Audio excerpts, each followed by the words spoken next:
Zippers can be a problem putting them in, but I've got an easy way.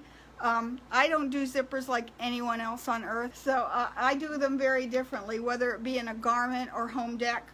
And I mostly will put in zippers, you know, whenever I'm making, well, last thing I put a zipper in was I made a little mini quilt from a couple weeks ago.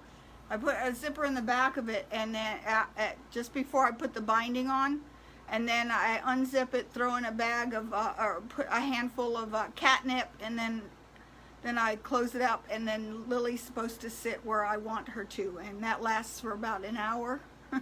And then she sits where she daggone well pleases. So let's get started here. So I need to get out my zipper foot. It doesn't matter what machine you have. If you have, this is actually my favorite zipper foot that goes on a regular machine. This is a low shank, so it goes on my, it goes on the Elegante and all of my regular sewing machines. And it's an old Singer one. Look how nice and thin that is. The problem that I have with the zipper feet that come with the machines is they don't work. They don't work very well at all. They're terrible. And the reason is because they're slotted for both sides, so every time you do a zipper, the little L shape gets caught on the zipper pull, and so I don't like it. This is the one that came with the Jane, but you can also get these for all of the models of the Baby Lock and Brothers, and this is actually the best foot. And the reason is like whenever you have this is a zipper, whenever you have the zipper, it can go right next to it, and it doesn't get caught on the zipper pull. The other ones, it'd be like it's shaped like an L on the end, and they get caught like this every time, and I hate them. So anyway, let's get started. So I'm going to take, where'd my tool thing go? It's on the other side of the room. So I'm going to use my favorite screwdriver, a dime, always around. Okay, I'm going to take this foot off. Why is this thread caught? And put the zipper foot on. And yes, even the ones that go like this, when they have this kind of style of zipper foot, you still have to take the ankle off because they're never going to be a snap in. And here's what I like about this foot. Let me zoom in here. If it's too loud, let me know, because part of the problem I'm having with this phone is it overheats and it turns everything off. And it's like, okay, that's how come we have all these part 1, part 2s, is because it overheats. So I bought in a window air conditioner, or actually a portable air conditioner, and I have it blowing right on here. So if you can hear the hum, let me know. And then I'll just turn it off while we're filming. Okay, so what I like about this foot is that you can turn this little knob in the back, and it slides from one side to the other, and you can also move it so that I usually would put my needle down, scoot that over, and I like my needle right at the edge of it. Okay, and then tighten it. So, I don't know if you can see. Can you see how that needle is literally right at the edge of the, here, see if that can see it better. That needle is literally right at the edge. What they tell you normally to do is to make a seam, sort of where you want it to start. I'll make about a 5/8 inch seam. I'm just going to make a normal 5/8 inch seam. And then you take the stitch really big and baste your seam to where you want it to end. Then you put that back to a regular stitch, backtack it, and finish the seam as normal. Then you would press this open, and I'm not going to set it first. I'm just going to press that open as if I was doing a regular seam. Come on. My iron broke this week. I need a new portable iron. So I'm going to order one.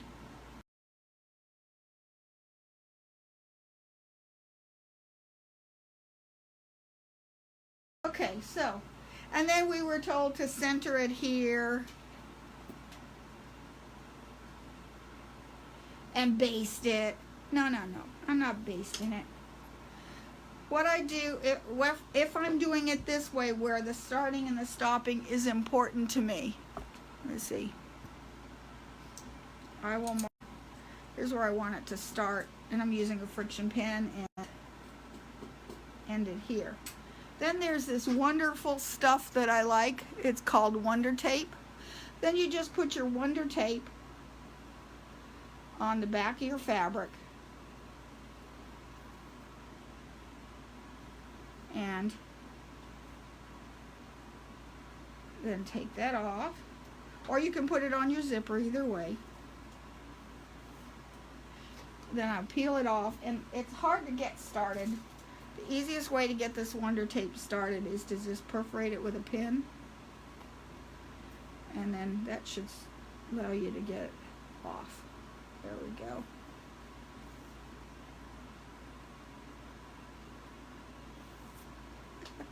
Okay, knot. There we go, and I just took it off.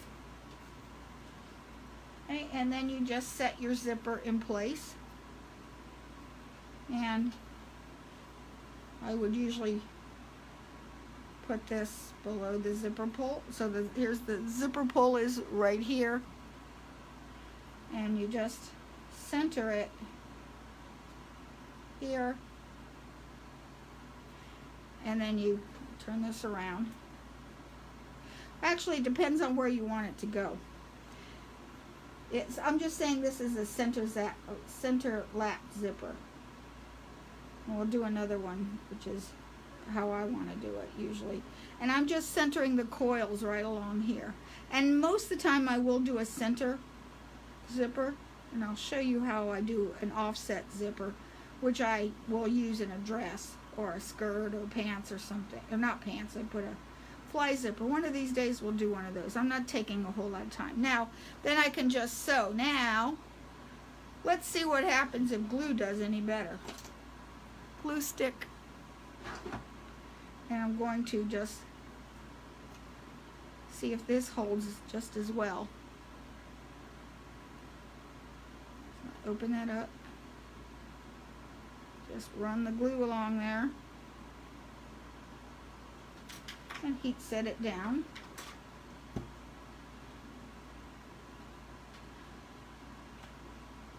Yeah, you don't need Wonder Tape.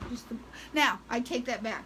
You may need Wonder Tape. Glue doesn't stick to all fabrics. Some fabrics it's not going to work with. And then you would just sew it. And let's go over to the machine. So let me close the drawer. Okay. And it's center lapped, so usually what I do is I just decide where I want it to go. Here, and where's my foot pedal? There it is. And I'm just sewing it with regular stitch length, and I'm just sewing it down. Now you could mark it. I'm just going to eyeball it.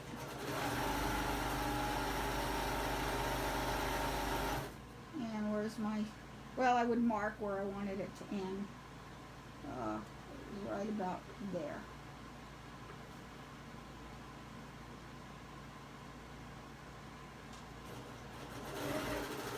So, like, yes, you might need the Wonder Tape for fabrics that won't stick to with the glue. Like a lot of the polyesters won't, or fleeces won't. And I'll just stitch across it. I always buy zippers bigger than what I need. And then just come down the other side. I should have like loosen that tension. See how it's gathering there? That's not a good thing. Okay. And then you take your trusty seam ripper and open up your seam. And usually I'll just get a stitch or two. Then take the ball side, and that just goes down easily. Shouldn't get your fabric if you've got a good one. That's why a lot of seam rippers lose the little ball. This is what you need it for.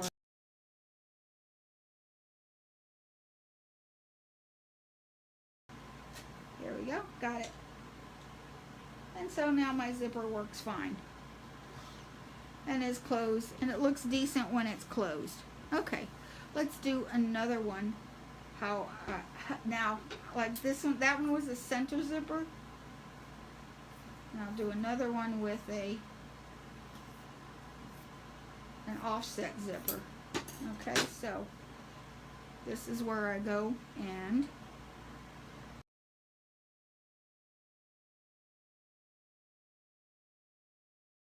press my seams so they don't shift around on me like that one did. It's just because it would help if I could do anything today. Here we go.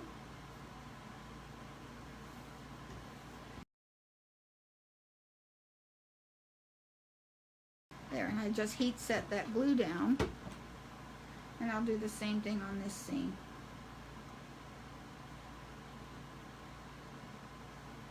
Put the glue, and this is, if you're new, this is just Elmer's washable school glue.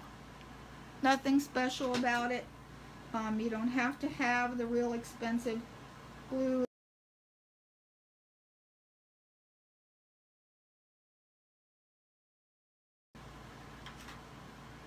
Elmer's washable glue is nothing but starch, and it's safe. You know, it's archival, so it won't hurt paper. Okay, so since you could either use the tape or not, or the Wonder Tape or the glue. So I'm going to glue this down. It would help to put it right sides up. I'm just going to put glue on the end of this zipper on the tape.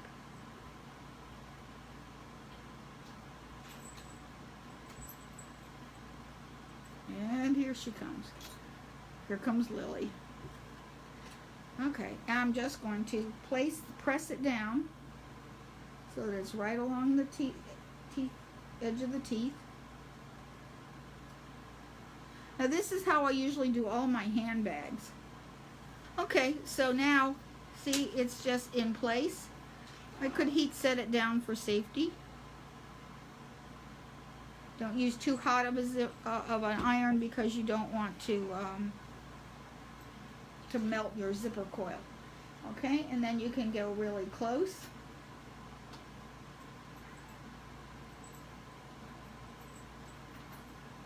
To it, or as close as you want to. And I'm just sewing right at the edge.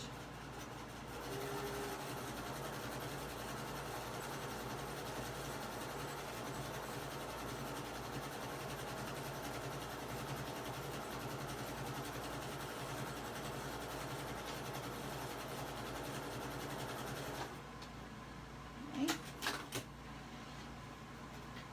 Remember that I told you that the only time I got a D in home ec was a D in school was in home ec, and doing these zippers was one of them because they wanted you to do the bishop method, and I wouldn't do it.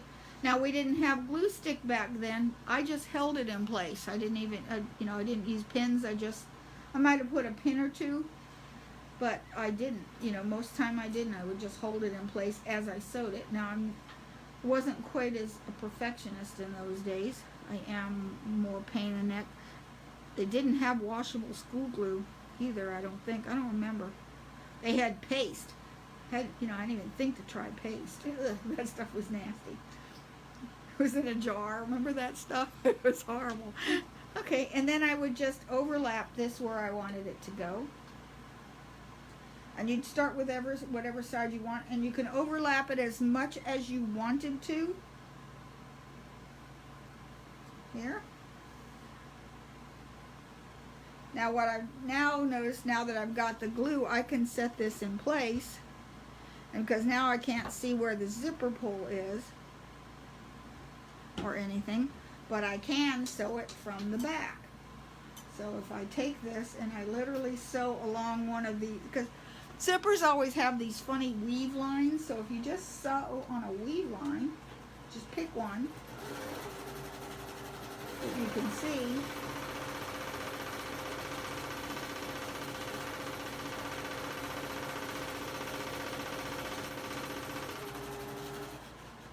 And if it's not the right size zipper, then I sew across the bottom.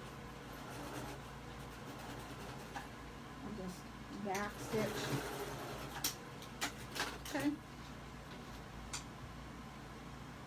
And see, it's caught everything. Oh, here's the top. Like, where's the top of the zipper? Here it is. Then I would sew my facing on here. Usually I sew up to the bottom of the zipper. Whenever I'm putting a zipper in a garment, I will usually sew the seam up until here, leave this part open so I can maneuver this in and out. And look, you've got a perfectly aligned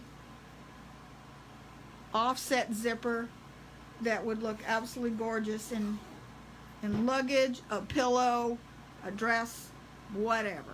So, and I hope you guys enjoyed this. So anyway, you guys have a good week. Okay, we'll see you guys on Thursday or Saturday. Bye.